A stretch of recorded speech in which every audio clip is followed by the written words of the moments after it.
Oke, halo semuanya, kembali lagi di Floridua Hanif ya. Wah, kali ini kita kedatangan Mercedes-Benz EQA. Ya, jadi ini adalah GLA tapi versi listrik.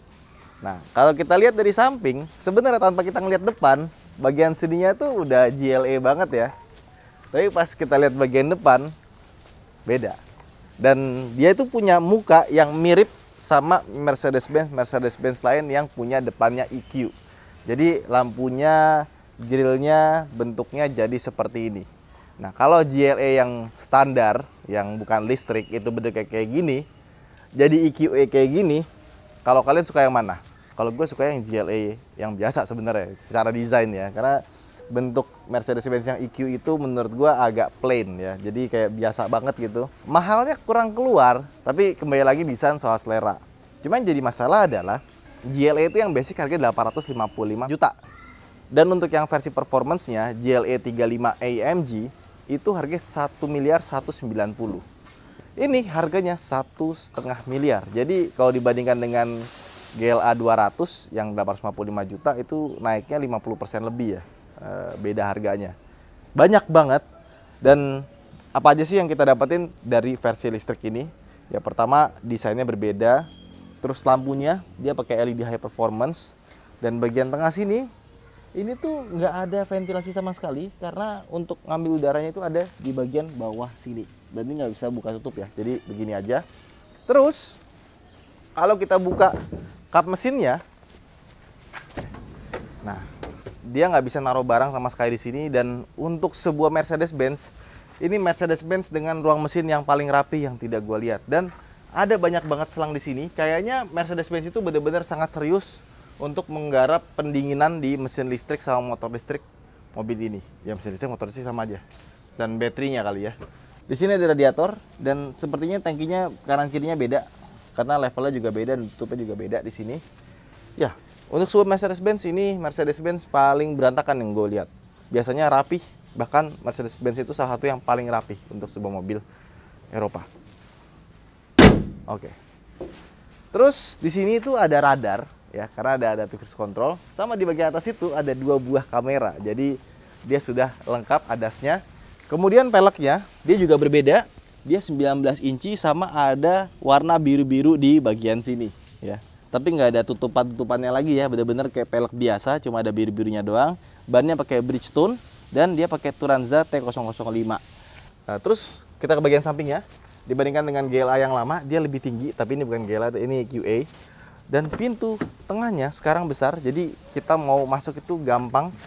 Terus di bagian belakangnya, EQA 2,5 ini dia punya lampu yang berbeda. Jadi bagian tengahnya sini dia nyambung sampai ke sini. Ya. Kalau GLA itu logo Mercy-nya ada di atas, yang ini dia logo Mercy-nya di bawah. Terus bisa dijadikan tuas buat pintu belakang. Elektrik juga seperti biasa. Nah, gue suka tuh dari Mercedes-Benz suka dikasih metal-metal seperti ini.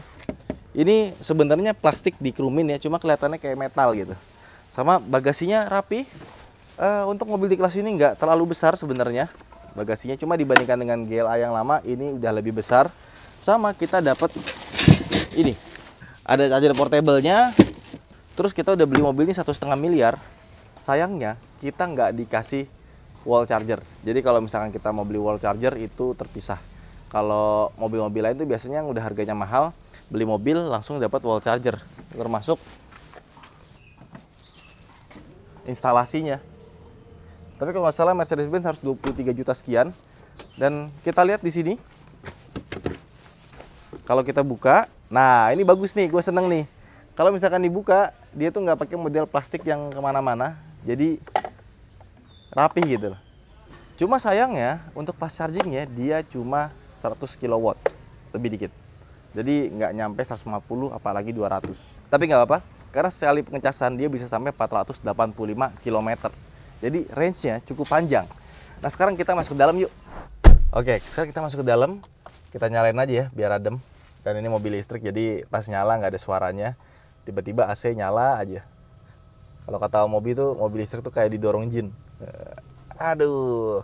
Jadi yang gue seneng dari EQA ini ya, meskipun dia crossover ala-ala SUV, tapi pas kita duduk itu dia bisa dibikin serendah ala-ala sedan. Dan interiornya khas Mercedes-Benz. Gue paling suka Mercedes-Benz itu dia bisa menggabungkan antara futuristis sama klasik gitu. Jadi satu. Kayak misalkan kita lihat nih ya, ini dia ventilasi AC-nya itu terlihat klasik. Terus dia ada warna rose gold-nya. Jadi di ventilasi AC-nya itu kayak campuran warna pink sama Cooper. Dan di tengah-tengahnya ini ada ambient light-nya. Jadi tengah-tengahnya nyala, keren banget. Terus layarnya ini ada 2 ya. Dan layar di sini itu dia touchscreen, tapi kalau misalkan kita mau atur dari sini bisa. Dan kontrolernya tuh sama seperti Mercedes-Benz lainnya. Jadi kalau kalian sudah terbiasa membawa sebuah Mercedes-Benz pakai EQA, itu kurang lebih sama. Dan yang paling gue suka dari Mercedes-Benz itu ada di setirnya, karena setirnya sangat intuitif sekali. Di sini kayak ada trackpad ya, trackpadnya BlackBerry. Ini untuk ngatur yang monitor sebelah kiri. Yang sebelah kanan ada trackpad juga, ini untuk mengatur yang sebelah kanan. Ya, ini bagus sih. Cuma untuk yang versi GLE, CLA, terus GLB, terus ada EQA, EQB, dia layarnya nggak terlalu besar ya, cuma segini aja. Tapi definisinya bagus.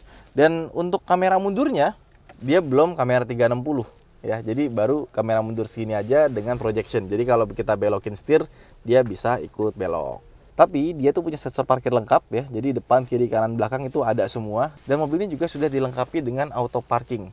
Jadi kita bisa menyerahkan mobil ini untuk parkir sendiri secara otomatis. Seperti halnya Mercedes-Benz lainnya. Cuma gue heran ya, Mercedes-Benz itu udah punya fitur parkir otomatis. Tapi sama dia tuh nggak pernah di highlight gitu. Padahal mulai dari seri A-Class sampai yang paling tinggi itu ada semua. Gitu. Dan mobil ini itu rasanya lega banget. Terutama kalau kita duduknya di paling bawah. Ini atap masih lega sekali. Dan ini atasnya bisa dibuka ya.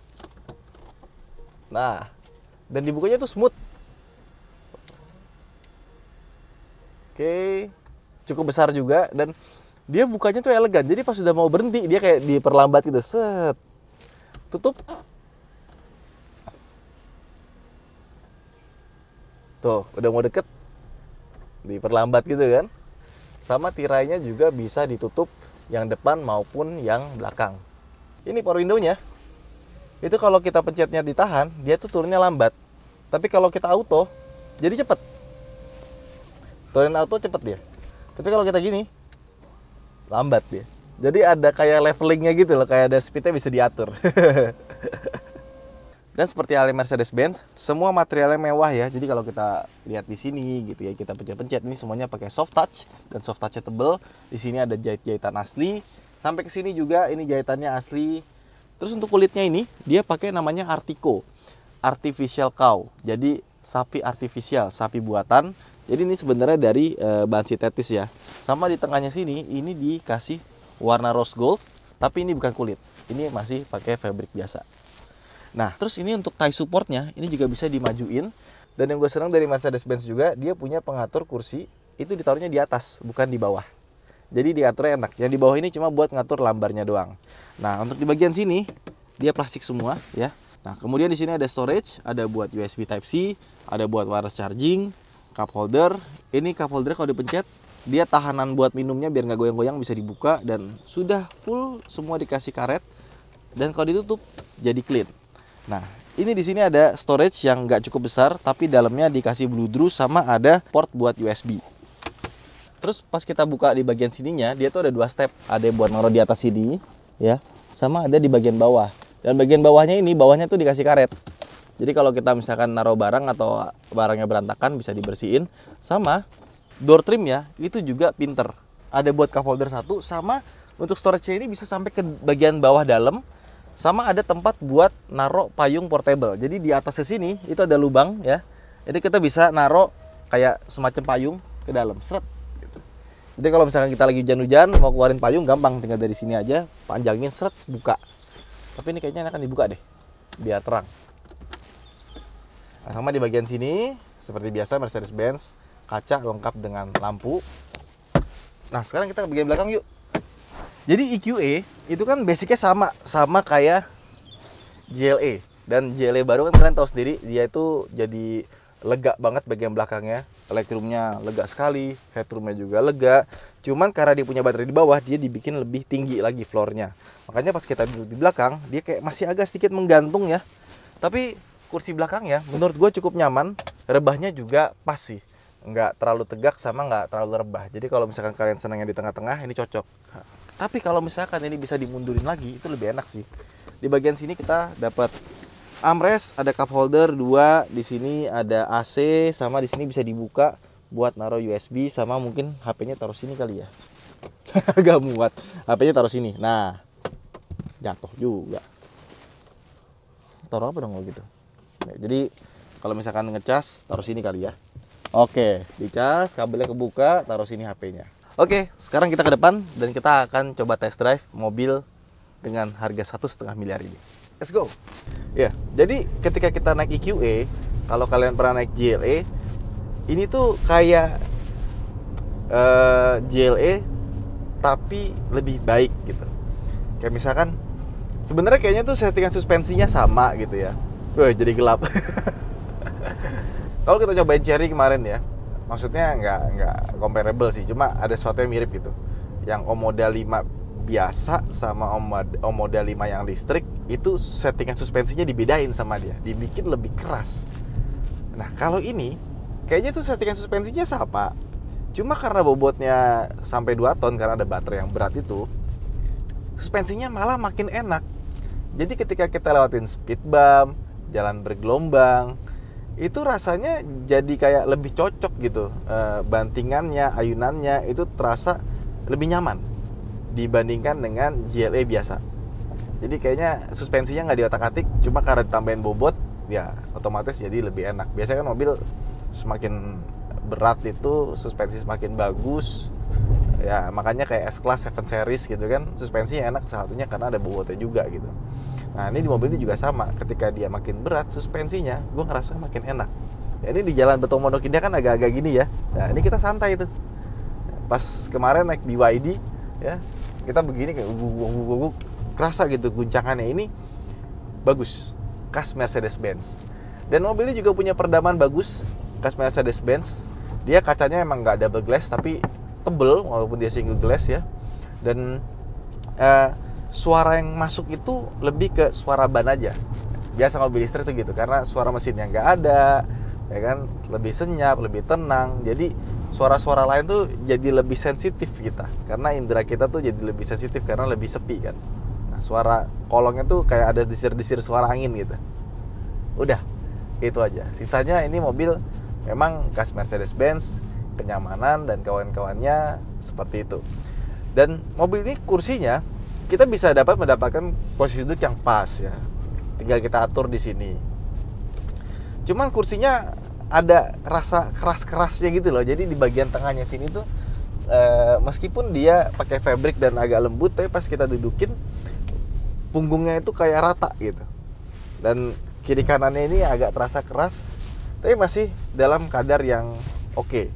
Dan buat kita mudah sekali mendapatkan posisi duduk yang enak, meskipun pilar ininya tuh terasa agak besar ya, dan agak kurang mundur. Kalau dimundurin lagi mungkin lebih enak lagi ya. Dia dibikin masih kayak agak landai gitu. Dan dashboardnya ini meskipun dia dashboardnya kelihatannya kecil rendah, tapi di sini tuh kayak menggunung naik ke atas. Jadi mobilnya tuh pas kita duduk, meskipun dia paling rendah pun itu rasanya masih terasa tinggi ya. Memang ya EQA crossover. Jadi kalau kita ngeliat Yaris di depan tuh, Yarisnya kayak rasanya pendek banget. Emang mobil ini kelihatan besar. Nah, setirnya ini gue suka banget, dia modelnya yang kayak IMG style gitu ya. Karena di sininya tuh pakai metal-metal, bukan yang pakai item-item. Nah, cuma untuk tombol-tombol power window di sini dia belum pakai tombol yang metal. Ini tombolnya masih tombol yang biasa. Karena Mercedes-Benz tuh biasanya tombolnya tuh mewah gitu rasanya, karena kayak dari besi gitu ya. Tapi ini masih plastik biasa dan dipegang pun juga rasanya standar banget. Nah, tapi lucunya ini mobil ketika kita pakai driving, regenerative brakingnya itu jujur aja nggak enak. Jadi pas kita naik mobil ini, regenerative brakingnya itu kita atur menggunakan pedal shift di sini. Sama, kurang lebih kayak Ioniq 5. Tapi cuma ada 3. Jadi ada D+, D, dan D-. D- itu paling tinggi regenerative brakingnya, dan kalau kita lepas gas, dia ngerem, dia ikut lampu remnya nyala gitu. Nah, sedangkan kalau D biasa itu yang sedang. D+ itu yang meluncur gitu ya. Cuma kalau pakai mobil ini, gue saran pakai yang D+ sih. Karena D sama D minusnya, regenerative braking itu kayak ada delay gitu. Jadi kalau misalkan kita pakai yang D minus deh, ini yang paling tinggi ya. Ini kita gas, ya kan? Lihat di sini. Indikator ya. Ini kita gas, ya kan? Kenapa dia kalau digas itu dia langsung full ya? Padahal kita nginjaknya cuma sedikit. Nginjak sedikit, langsung full dia. Oke. Terus kita lepas. Nah, kayak ada 1, 2, 3 baru gitu loh. Jadi nggak bisa ngikutin irama pedal gasnya gitu. Nah, begitu pula juga di D, walaupun nggak separah yang D minus ya, tetap kalau dilepas gas kayak gitu loh. Jadi feelingnya nggak dapet. Ini gue baru pertama kali nemuin mobil dengan regenerative braking yang rasanya seperti ini, dan menurut gue ini nggak enak. Jadi makanya ketika pakai, biasanya gue kalau pakai Ioniq gitu gue selalu pakai one pedal driving, tapi pakai mobil ini udah D+ aja lah. Nah, baru diomong itu ada GLA tuh lewat sebelah kita. Ganteng yo. Wih, sama kan? Nah, jadi regenerative brakingnya menurut gue agak aneh dan sebaiknya nggak usah dipakai sih, karena nggak bisa di-feel. Nah terus yang kedua, dia mobil ini tuh penggerak depan, bukan all wheel drive. Tenaganya 190 horsepower dan torsinya 350 Nm. 0-100-nya cuma sekitar 8 detikan. Untuk sebuah mobil listrik itu biasa sebenarnya, tapi responsnya enak. Pas kita gas, mobil listrik itu kalau kita akselerasi enak sekali. Tapi ini bukan akselerasi yang spesial ya, karena menurut gua ya harusnya bisa lebih kencang lagi sih. Karena biasanya untuk mobil harga 1,5 M harusnya dia punya performance yang bisa lebih enak lagi dibanding ini gitu. Nah terus dia juga punya ADAS, ini kita lagi nyalain, dan so far ADAS-nya lumayan bagus ya. Karena emang Mercedes-Benz itu salah satu pelopor ADAS ya. Jadi kalau misalkan kita cobain mobil Mercedes-Benz yang ada ADAS-nya, biasanya dia lebih baik dibandingkan dengan mobil-mobil lain dan bisa dipercaya gitu. Dia ngeremnya, ngegasnya halus, dan setirnya itu juga bedanya sama mobil lain. Kalau mobil lain itu ADAS, lane keeping assist, itu biasanya setirnya jadi agak berat gitu. Nah ini juga masih ada beratnya, tapi rasanya kayak nggak intervensi sama sekali gitu. Tuh, masih gampang buat kita misalkan tiba-tiba mau ambil kanan, dah langsung aja gitu. Kayak ada squishy-squishy-nya dikit, tapi nggak sampai mengganggu. Biasanya kan sampai keras banget kan, kayak Ioniq kan bisa sampai keras banget ya. Kalau ini nggak, ini masih gampang kita kendalikan. Jadi kalau misalkan kita mau kiriin dikit, kanan dikit, itu dengan mudahnya kita bisa geser setirnya. Tapi soal akurasi, bagus akurasinya dari Mercedes-Benz ini. Ya cuma untuk sebagai mobil listrik, menurut gua performance yang harusnya bisa lebih wah lagi. Dan kalau kita coba pas lagi berhenti, kita gas, depannya tuh bakal spin, bunyi. Habis itu baru tenaganya keluar. Dan kemarin Omobi ngetes dapatnya 7 detikan lah ya. Walaupun klaimnya 8 detikan. Biasa mobil Eropa itu klaim sama hasil biasanya lebih cepat di hasilnya dibanding dengan klaim. Tuh, depan ada ini, dia ngerem otomatis, ngeremnya juga halus ya. Ada Mercedes-Benz gue suka sih. Ya, memang kalau dibandingkan dengan GLA 200, menurut gue ini lebih baik ya dibandingkan dengan GLA 200. Tapi kalau dibandingkan dengan GLA 35 AMG, kayaknya mesti kita coba tuh, karena mesinnya 2000 cc turbonya itu tenaganya gede loh, 200 HP lebih. Mau jadi penasaran malah. Kemudian dari segi entertainment, ini mobil audionya tuh belum pakai yang Burmester atau semacamnya, tapi suaranya udah bagus. Menurut gue udah lebih dari cukup. Dan yang kedua, sayangnya dia belum pakai wireless Apple CarPlay atau Android Auto. Jadi kalau mau kita pakai Android Auto atau Apple CarPlay, itu tetap mesti pakai kabel. Belum pakai yang wirelessan sih. Dan seperti biasa, Mercedes-Benz EQ punya menu khusus ya. Ini bisa kita lihat consumption-nya berapa, energy flow-nya gimana, vehicle-nya, owner's manual, itu semua bisa kita lihat dari sini. Dan sini bisa kita lihat ya, ini konstan sekarang, ada coasting sama ada acceleration. Dan eco display-nya sekarang kita dapat 6 km bonus dari start yang tadi. Nah, kemudian untuk baterainya, dia kan klaimnya 485. Sekarang kita tuh ada 3/4 lebih dikit. Mungkin ini sekitar 80% ya, tapi dia masih 451 km. Jadi kayaknya klaimnya lumayan akurat. Nah, Jadi kalau misalkan kita pengen lihat ini berapa persen yang realnya, itu harus buka EQ mode, EQ menu, energy flow, baru kelihatan nih 84% baterainya. Dan kalau kalian nggak suka sama tampilannya, tenang. Mercedes-Benz punya berbagai macam tampilan. Nah, kita ke Styles and Display ya. Kita pilih Sport. Nah, berubah jadi Sport. Terus kita sekarang mau pindah. Sportnya beda ya, EQA ya. Ini sportnya beda ya, kalau EQ dia bentuknya begini ya. Nggak seperti Sport sebenarnya. Kita ganti lagi. Kita ganti klasik. Gue biasanya kalau Mercedes-Benz senangnya yang klasik sih. Ini klasik ini nggak ada klasik-klasiknya sama sekali. Ini lebih modern sih, bukan klasik ya. Tapi oke lah, nggak terlalu penting juga sebenarnya. Nah, kalau mobil listrik pakai kayak gini aja sih. Kelihatan ada ini berapa kilometer lagi. Kita baru jalan 30 kilo dan sudah 1 jam 58 menit dari start. Oh lama, 2 jam kita jalan. Performance top steer itu masih ada loh. Jadi waktu kita gas kenceng, dia masih agak lari sedikit, habis itu lurus lagi. Oke, jadi setelah kita nyobain Mercedes-Benz EQA, ya, sebenarnya untuk mobil listrik, untuk brand premium ini adalah mobil listrik Mercedes termurah karena harganya 1,5 miliar. Di atasnya ada EQB, harganya 1,6 miliar, dan di atasnya lagi baru tuh ada yang ada EQC, ada yang EQS dan kawan-kawan, dan EQS SUV. Ini adalah varian termurah, tapi termurah-murah Mercedes-Benz masih 1,5 miliar. Dan setelah kita coba, memang rasanya dibandingkan dengan GLA biasa itu ada perbedaannya. Dan mobilnya menurut gue ini mobil yang comfort oriented, nyaman, dan dikendarai juga cukup asik. Cuman untuk mobil dengan harga 1,5 miliar, jujur aja untuk mobil elektrik ini cukup mahal. Tapi karena ini adalah sebuah Mercedes-Benz, harusnya ini adalah Mercedes-Benz yang harganya terjangkau. Ya kan? Kalau kalian punya under 2 miliar mau beli Mercedes-Benz listrik apa?